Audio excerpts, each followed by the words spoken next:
first, we'll talk about the story behind the laws. How did I come up with these laws that I found over the last 6 years? So it has been a journey. So in my early 30s and even late I started my career in late mid 20s, right after I graduated from university, and I was able to climb the corporate ladder pretty fast, and I feel like I had a pretty great career in the earlier part of my late part of my 20s and 30s.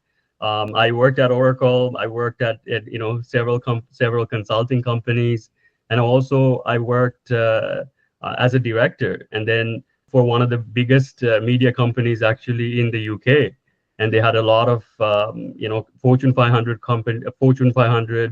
companies that they were helping and consulting, and that's what I was doing early in my career. So I felt like I had a pretty great career, but I realized when I was entering my 30s, early 30s, I was confused about life. I feel like I got all the successes in terms of career. I just got married also, but I was feeling a little bit confused, actually, confused about what to do with my life, my purpose in my life. And even though I had a great career, I feel like I made a lot of mistakes, and especially when my father passed away, this confusion and the feelings of loss exacerbated. So I was wondering, why do I feel so sad, even though I had all the successes that I thought I had. I had the money, I had the title, I had the relations, I had the friends, but I feel like there was something missing. There's something that I really didn't know. Especially, I started to questions, especially when my father passed away. I started to question, what happened to after my death? Is there things called karma? Is there higher self or a god? So these type of questions I started to wonder. So I didn't really understand how to look for this, and I realized these things. The more I worked, more I started to get stressed out. And then in 30, I think when I was 30, 31, I started to get a lot of burnout. So I would start work, I would take a vacation, I would go back within 14, 15 days, I would get burned out again. And same thing. So I was like, you know what? I'm going to switch companies. I'm going to change companies and see if that helps. So same thing happened. I started to get burned out again. I was wondering, why am I getting burned out? Why am I not, having these experiences? Why am I experiencing so much sadness and anger in my life? So that's one of the things that I started to wonder, why is this happening when I knew all the things that I knew and all the things I was doing? Why was I continuing to run into this issue? So what I did was I took a little bit of break from work. I actually, lived like a monk, and I started to read, researched, meditated, explored various things, various books, various texts. So that's what I'd done about last for about 6, 7 years that I was working. I was doing that. And I realized I wanted to find the purpose in my life and the meaning of life. And no matter even things I read, I feel like now if I looked at all the books I read, I probably went through about 300 to 400 books. It could be much more than that. And a number of hours of videos from different monks, different teachers, thousands of probably hours of videos I watched to get understanding, especially related to spiritual development or personal development, professional development, to figure out where is the issue coming from. So this picture is also actually when I decided to. It was actually at a conference called Dreamforce that I attended at the height of my career.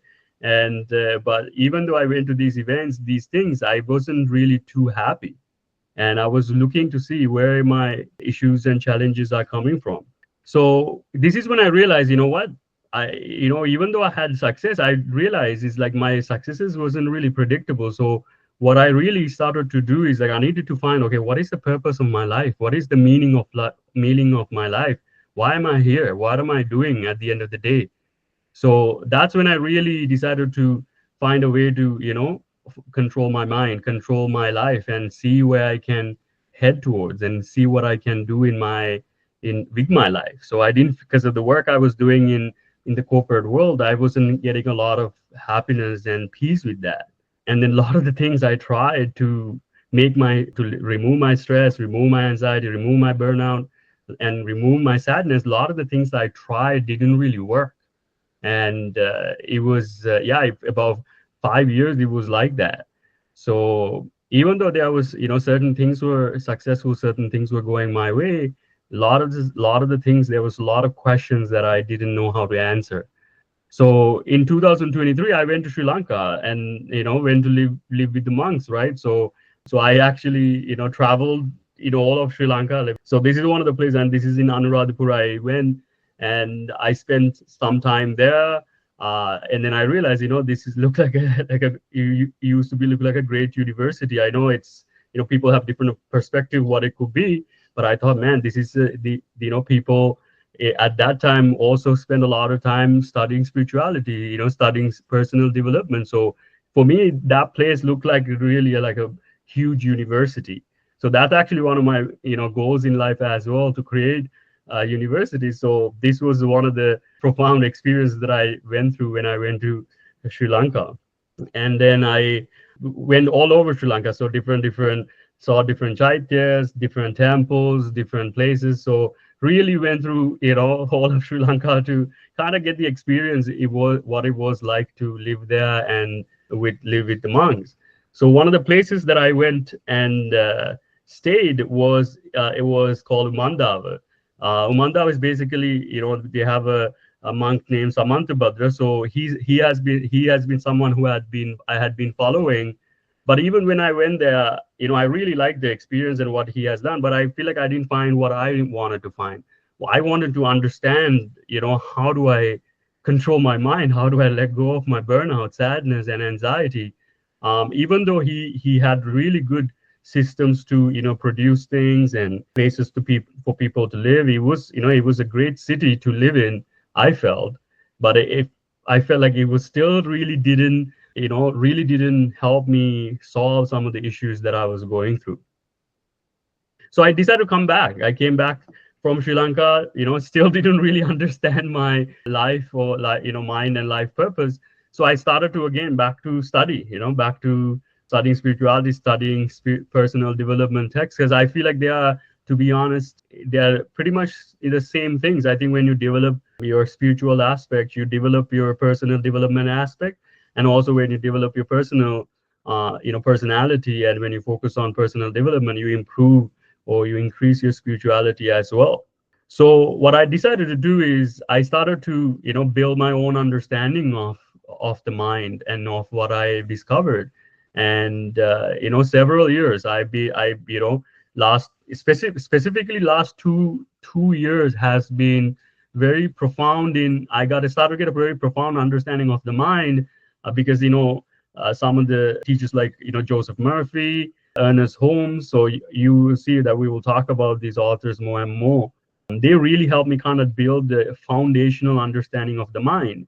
But I realized specifically one of the biggest discoveries that I discovered for myself is that the mind actually works on specific principles or laws. In Buddhism, right, there's this aspect known as dharma. But I felt the word dharma actually coming from mula dharma. That means foundational laws of principles, right? So what I found in Buddhism is a little different from what is described in Buddhism, or originally or traditionally. What I found about the mind is that the mind, it's not talking about moral laws or ethical laws or anything like that. It's really actually work based on specific principles and laws like gravity, right? Like law of karma is, we'll talk about law of cause and effect, is works on specific principles. So these principles is what I started to discover and understand. And when I learned these principles, I started to see my life started to get better. My life started to make sense more. So that's really what I wanted to show you in these few sessions, is to really understand, some of these laws that I've discovered that really help my life. And I feel like, the more I learn about these laws, the more I learn about these principles, the more I become happier, and the more I'm able to accomplish, and the more I'm able to also contribute to the world and to contribute to others. And one of the ways I'm contributing is more and more is creating courses, writing books, and creating workshops like this one and making it available for more and more people. Okay. Okay. So essentially, what did I discover? So what I was able to do is that understand there was about 12 laws that you can categorize the mind into. Again, these are not the only laws that is applied to the mind. There may be other laws, but what I found is that there's 12 main laws. If you were to understand, it will start to break down a lot of the challenges or issues that you would have about the mind, a lot of the confusion. Because my biggest thing is that when I was growing up, even when I studied psychology for my undergrad degree, I really didn't get a full understanding of the mind. Even when I was working, even when I was reading all these spiritual and personal development books, I really couldn't wrap my mind about the mind. So what I really wanted to do was to get a really good understanding of the mind, because I realized the mind is the primary tool, determines how you feel, what you experience in life, and what you can do in life. So what I did was essentially try to understand what are the ways actually the mind works, right? The mechanics of it, right? You might think, you don't need to understand the mechanics of it in order to use it. You're right, right? But I wanted to know, why would I need to go to the temple? Why would I need to say gathas? Or why do I need to pray? Why do I need to meditate? Why do I need to set goals? What's the point of these things? How does that even work? Why would I do that? Right? Even things like affirmations and things like that, right? Why do I need to do them? Right? So I didn't really understand that, right? So what I did was I started to create a system based on what I've understood from all these things that I've learned over the years, my own understanding of how the mind works. And some of these laws you probably have come across in different places, but this is essentially what are the key lessons or key principles that I've understood over the last few years. So I realized that once you started to understand specifically these laws and what I call these three levels of the mind, right? So we'll talk about the three levels of the mind at one of the sessions later on, especially superconscious mind, conscious mind, and the subconscious mind. These specific three levels are governed by these laws. And the more you understand how the three levels of the mind work and the 12 laws of the mind, you will start to see that you'll be able to control your mind much better. You'll be able to direct your mind in a way that you understand your life better. You'll be able to control it, and you will be able to control, your emotions, your actions a lot better. So these are the main key findings I found about the mind, and then I broke it down in a way that everybody could understand it. And you might need some repetition, and you might have to revisit these principles a little bit more and more or often, but once you start to really understand how these laws work, you will see that you'll be able to control your mind more, and you will see there will be less negative thinking, overthinking, more happiness, and more joy in your life. Okay.